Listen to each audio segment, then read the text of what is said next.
Morning, everybody. It's Lynn, the leather bag lady. How are you all doing today? It's Tuesday today, and we're having a snowstorm. And I just tried to turn the camera around to show you, and I turned it off by accident, so I won't do that again. But it's coming down. I've had to go out and shovel already. 9:15 this morning, there was nothing on the driveway, and now I've had to go out and shovel already. So it's coming down pretty quick and pretty fast. And it's supposed to be here with us most of the day. So goodness knows how deep it will be by the end of the day. Leather bag lady weather report. So I've had another little run-in with my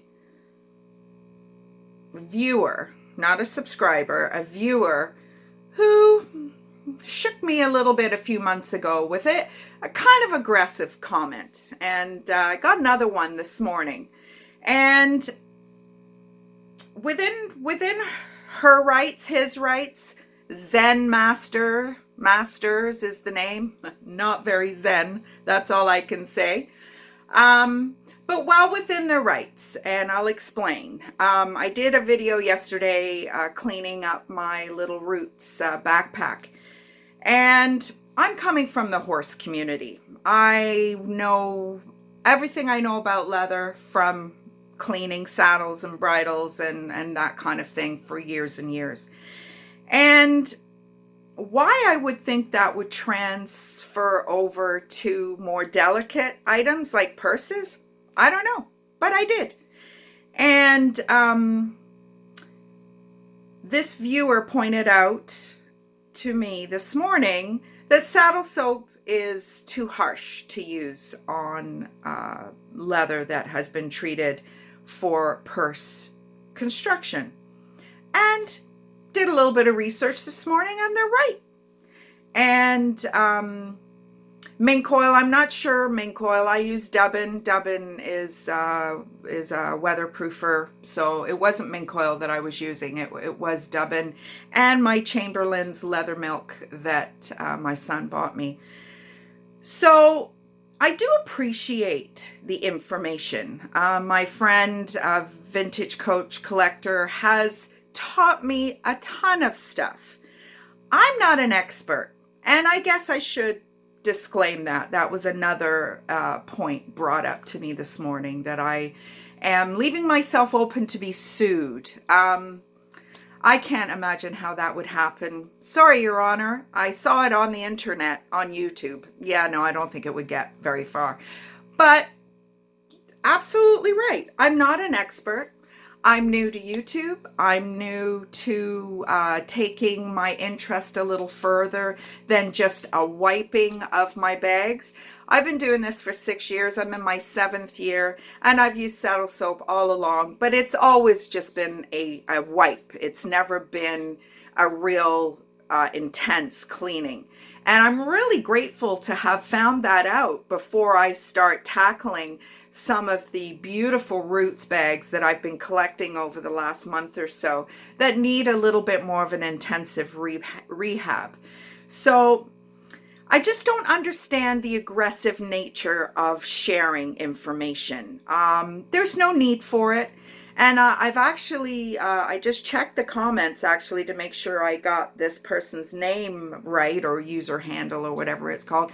And the message isn't there. So there was a little thing from YouTube saying to be respectful to YouTubers. So I don't know whether they decided that it was a little aggressive and took it down, or somebody took it down.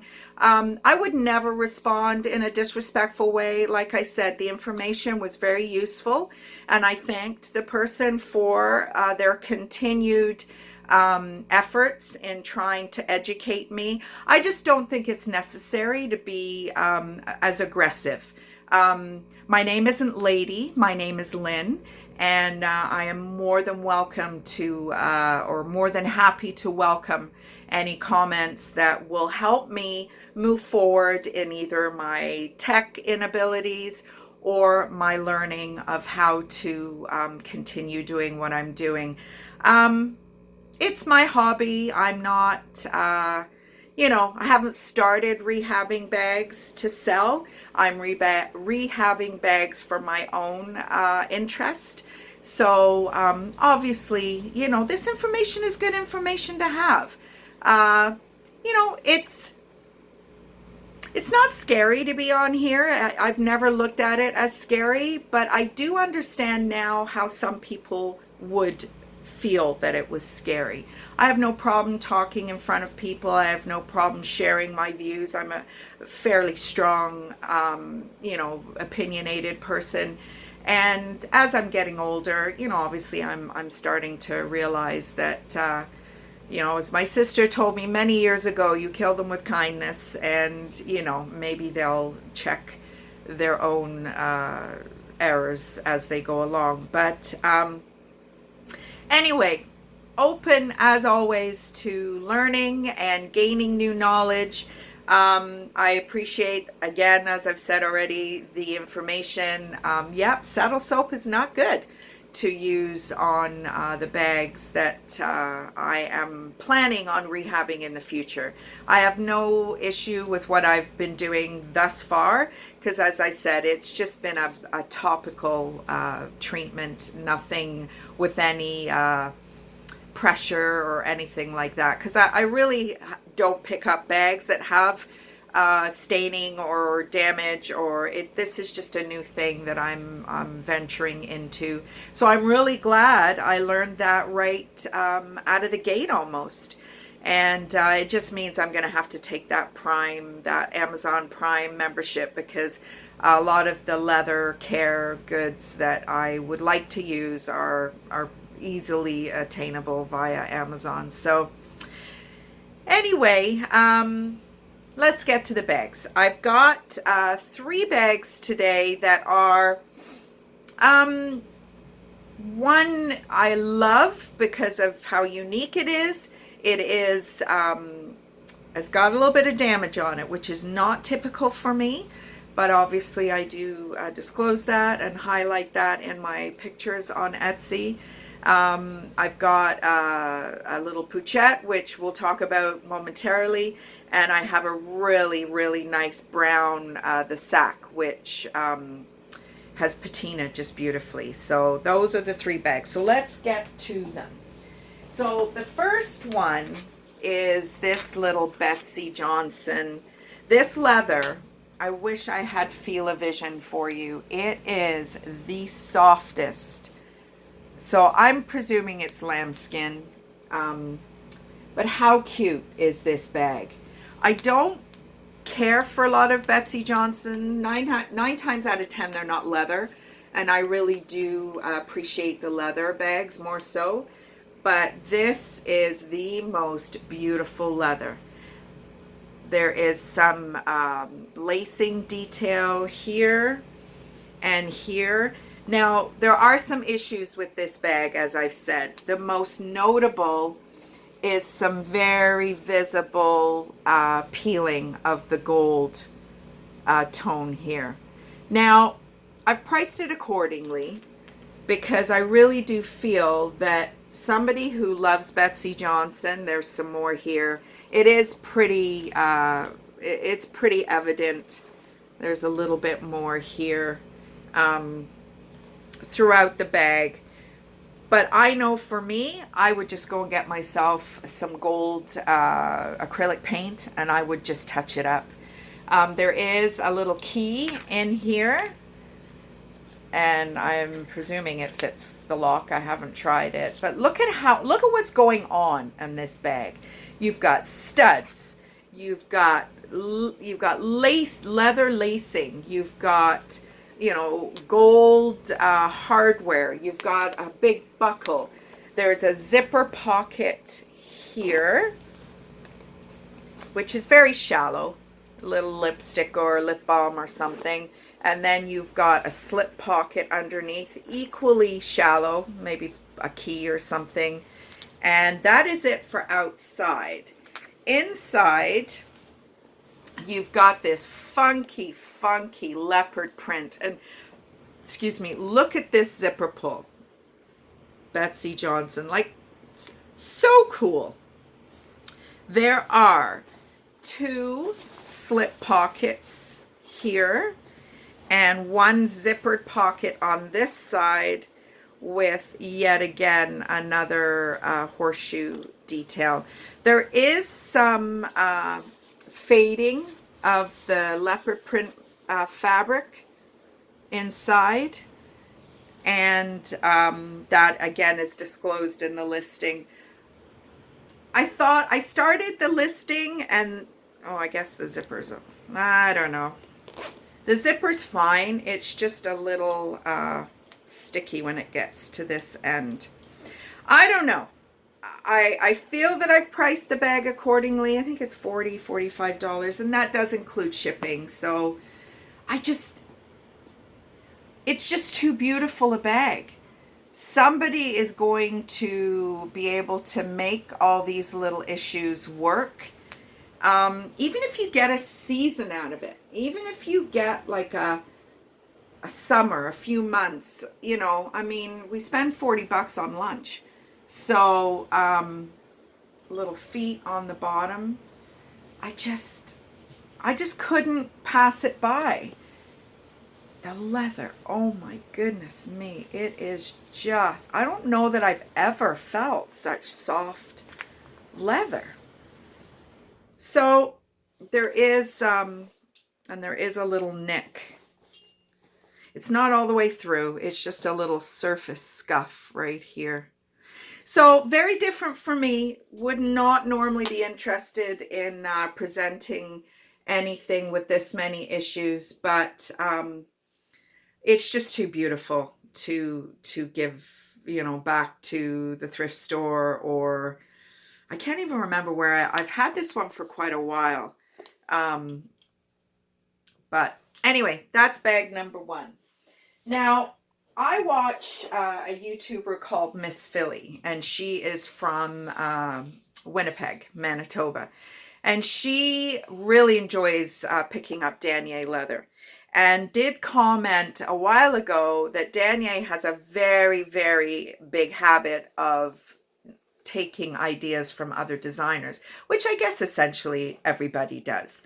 But as you know, I'm watching my Sex and the City, and I'm on my last season, so I'm almost done. And I've watched it a few times, but I really watched it this time from a research perspective, because the show started in 1998, finishes in 2003, and I thought that was a very good window of fashion so that I could see what kind of bags were being worn. And this was it. And they're Fendi bags, most of them, the little Pouchette bags. Now, this buckle is so close to a Fendi buckle that at a distance, at a quick glance, because the way it comes up and it's F, and then in the other direction, it's F. So this little bar is the only difference. And my goodness me, it's close. They're really quite cheeky in taking such a close, not imitation, but a copy of what they're doing. So this little bag is black leather with this kind of acid green suede, and these black little splotches are a brushed velvet. So a lot going on in this little bag. There's the telltale sign of a vintage Danier, that green and gold label. And then just the interior that has a zipper here and just has a little gusset. So you're going to be able to get a few bits and pieces in there. It's a great little bag. Great little bag, little shoulder bag. So there we go. There is a little bit of wear on the buckle, if you can see that. I don't know if you were to use some polish, that might come off. But other than that, the corners are in beautiful condition. And the strap is great too. So that's bag number 2. Now, bag number 3 is a little bit of a unique bag in that it's from the Sack. Now, the Sack has been around since, I think it was 1994. And I believe 1998 they started presenting bags. This is, again, dating itself by the tiny little foam pouch. A late 90s, early 2000s. I'm a sucker for this color, this kind of honey cognac amaretto color. But just a little bit different for them. Very unstructured, very slouchy. The patina on this leather is just gorgeous. There is a little blemish right here. Nothing really significant, but I'd much rather show you everything, whether you think it's significant or not, because returns are just such a pain. And it has these really cool little decorative zipper pulls. And this is the kind of thing that I'd like to start making and adding to some of my more, some of the bags that have a little bit of a plainer look. And just kind of unique, like the whole, like the strap kind of slides through these holes. There are loops for a crossbody strap, and the crossbody strap is absolutely here. It's adjustable, it's detachable, which is fabulous. This bag's pretty huge. It's gonna fit a lot. I mean, look at the size of that base. It's just beautiful. The leather is so soft. I've conditioned it all with the Chamberlains. Now inside there is one zipper pocket. There's your brand, the sack. The other side has a larger slip pocket, and then that little teeny, oh no, this is the little teeny tiny phone pocket, and this is the larger. There is a mark inside. I have no idea what that is. All my bags are cleaned inside and out. So if there's ever a mark in any of my bags, it's because I haven't been able to get it out. I feel better knowing if a bag's got marks inside, as long as I know it's clean, the marks don't freak me out so much. So I don't know if that may, I wouldn't care to use this bag if I didn't know that there'd been an attempt to clean it, because I mean, who knows what that is. So everything gets scrubbed. The lining gets taken right out and scrubbed. And if the item is still marked, then, it's well and truly a stain. So that's my third bag. Just very slouchy, unstructured, soft. My kind of bag. I like these bags. So that's my 3 bags for today. So yeah, that was the first thing I woke up to this morning was that message or that post or notation or whatever you want to call it. So I don't know, I'm learning all the while, and I'm very grateful for it. Just if you're out there and if somebody's being an asshole, then by all means call them out. But that's not my intention, and really there's no need to be aggressive or nasty, have ill intent. It's unnecessary, and if you've got great knowledge, share it. Just be a wealth of knowledge rather than a harbor of aggressive intent. It just says more about you than your comment, for sure. Anyway, have a great rest of the day, and I will speak to you tomorrow. Bye, guys.